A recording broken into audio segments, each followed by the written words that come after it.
Hello students, अब तक हम पिछले वीडियो में राजनीति विज्ञान के इतिहास और अर्थशास्त्र के साथ संबंधों पर चर्चा कर चुके हैं और हमने जाना कि ये परस्पर निर्भर हैं। आज हम शेष दो अन्य विषयों भूगोल और मनोविज्ञान जो हमारे सिलेबस में हैं के साथ राजनीति विज्ञानों का परीक्षण कर लेते हैं।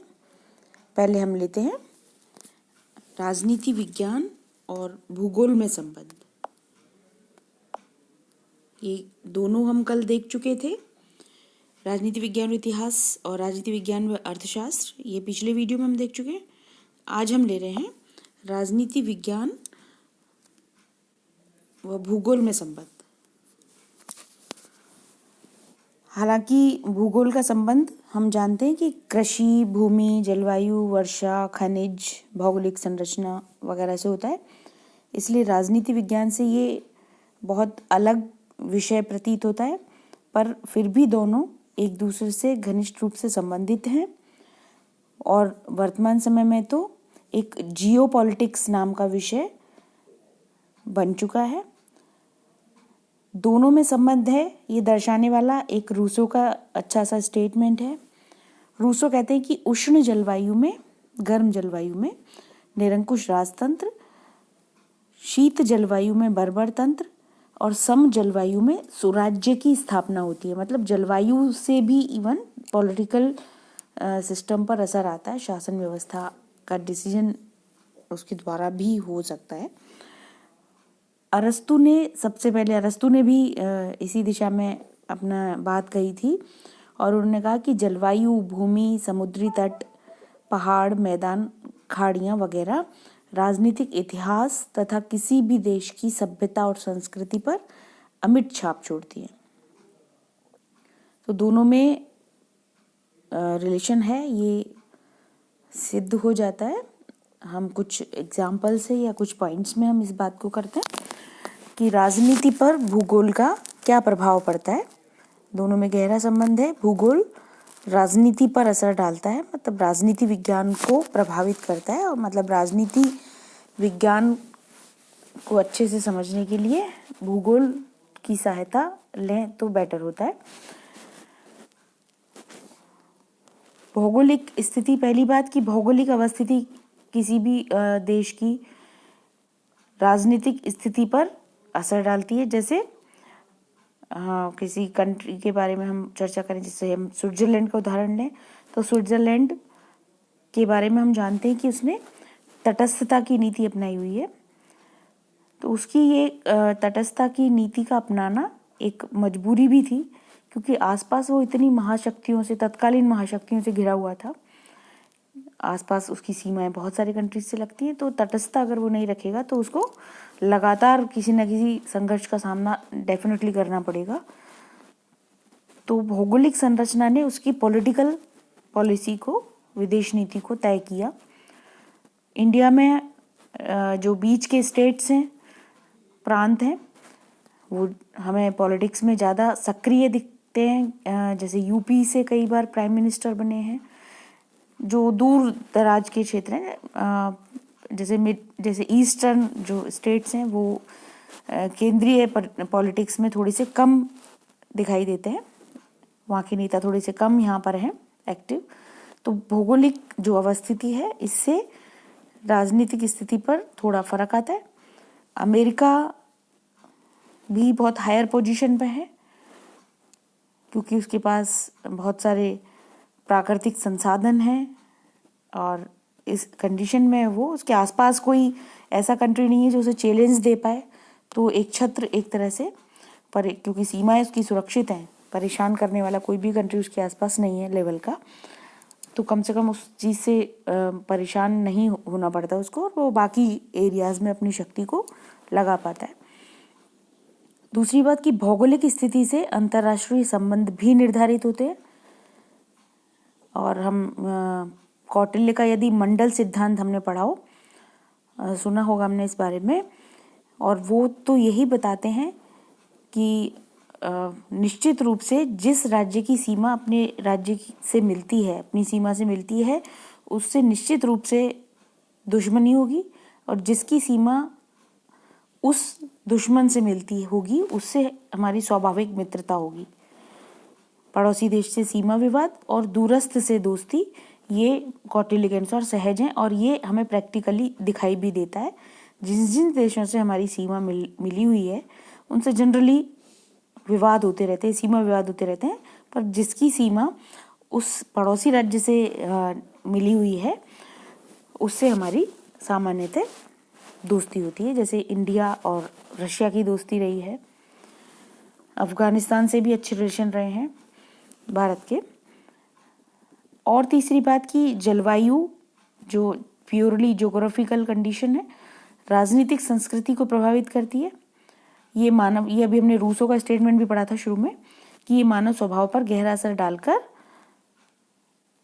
शांत या उथल पुथल वाली राजनीतिक संस्कृति का निर्धारक तत्व बनती है। हम व्यवहार में भी देखते हैं कि अफ्रीका और एशिया के कंट्रीज़ में बहुत उठापटक होती रहती है, कभी तख्ते पलटते हैं, कभी सरकारें गिरती हैं। शांत जो सर्द देश हैं उनमें ये इस तरह की उथल पुथल थोड़ी कम दिखाई देती है। चौथी बात की प्राकृतिक संसाधनों से भरपूर राज्य अंतर्राष्ट्रीय जगत में महत्वपूर्ण स्थिति प्राप्त कर लेते हैं और राजनीति को प्रभावित करते हैं। यूएसए का उदाहरण है, जो ऑयल जहाँ पर ज़्यादा होता है वो कंट्रीज़ हैं।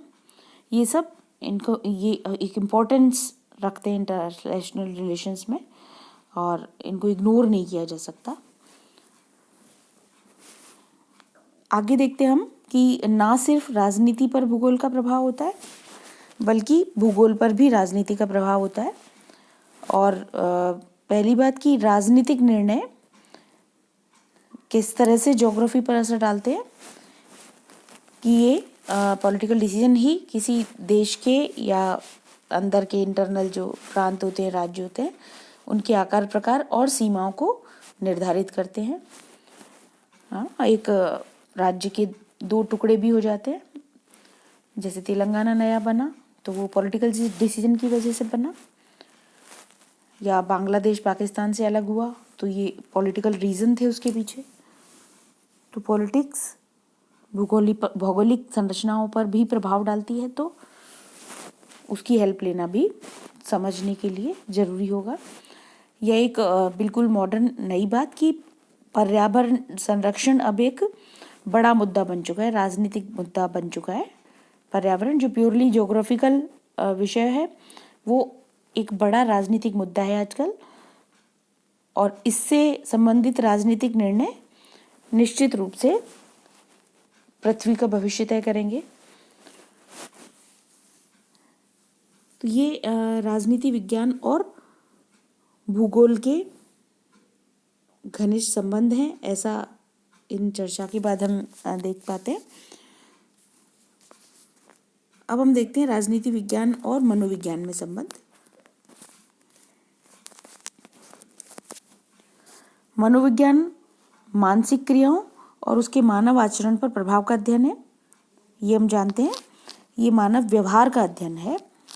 और व्यवहारवाद हम देख चुके हैं कि आधुनिक व्यवहारवादी जो राजनीति वैज्ञानिक हैं वो राजनीति विज्ञान को मानव व्यवहार का ही अध्ययन बताते हैं। तो इस लिहाज से दोनों में बहुत घनिष्ठ संबंध दिखाई देते हैं। राजनीति विज्ञान को किस तरह से मनोविज्ञान की ज़रूरत पड़ती है वो हम कुछ पॉइंट्स में चेक कर लेते हैं।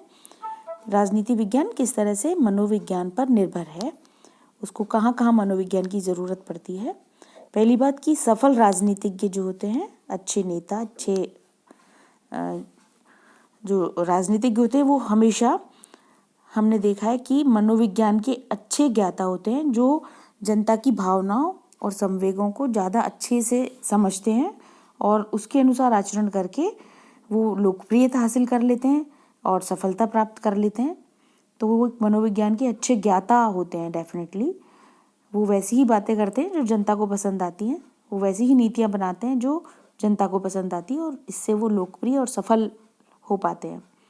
दूसरी बात कि यदि पॉलिटिशियंस या डिसीजन मेकर्स अच्छी नीतियाँ और कानून निर्माण बनाना चाहते हैं तो पता होना चाहिए कि जनता को क्या अच्छा लगता है। कई बार इस तरह के कानून बन जाते हैं जो जनता के हित के लिए सोच करके बनाए जाते हैं, पर जनता ही उससे नाराज हो जाती है। तो कम से कम एक डिसीजन मेकर को या कानून निर्माता को ये तो पता होना चाहिए कि जनता चाहती क्या है। तो इसके लिए मनोविज्ञान का ज्ञान उसको होना जरूरी है।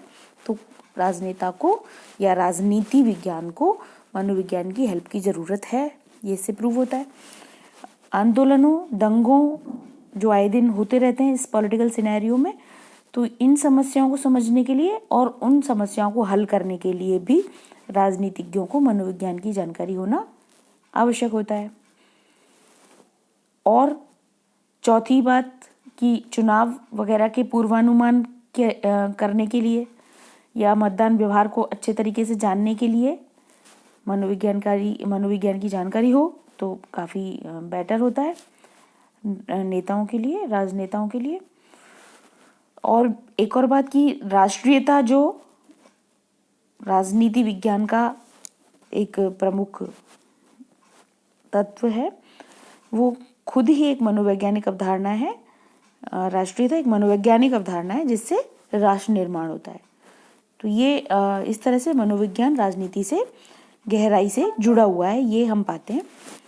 अब मनोविज्ञान को भी राजनीति विज्ञान की कुछ देन होती है और दोनों में यहाँ मनोविज्ञान की राजनीति विज्ञान पर निर्भरता भी हम डिस्कस कर लेते हैं। और एक बात हमें दिखाई देती है कि राजनीतिक निर्णयों का, राजनीतिक व्यवस्था का प्रभाव व्यक्तियों के मनोविज्ञान पर पड़ता है, उनके मस्तिष्क पर पड़ता है, उनके मनोभावों पर पड़ता है। क्योंकि हम देखते हैं कि यदि अच्छी सरकारें होती हैं जो स्थिर होती हैं, जो अच्छे डिसीजन लेती हैं, जनप्रिय डिसीजन लेती हैं, तो जनता सुख, संतोष और शांति का अनुभव करती है और इससे व्यक्ति के आचरण और व्यवहार भी उसकी के अनुकूल सही बने रहते हैं, उचित बने रहते हैं। तो इस तरह की राजनीतिक व्यवस्था होना आवश्यक है जिससे जनता में सुख शांति का प्रसार होता रहे। तो ये मनोविज्ञान पर असर डालते हैं पॉलिटिकल डिसीजन भी। तो हम यहाँ पाते हैं कि दोनों में घनिष्ठ संबंध है, राजनीति विज्ञान और मनोविज्ञान।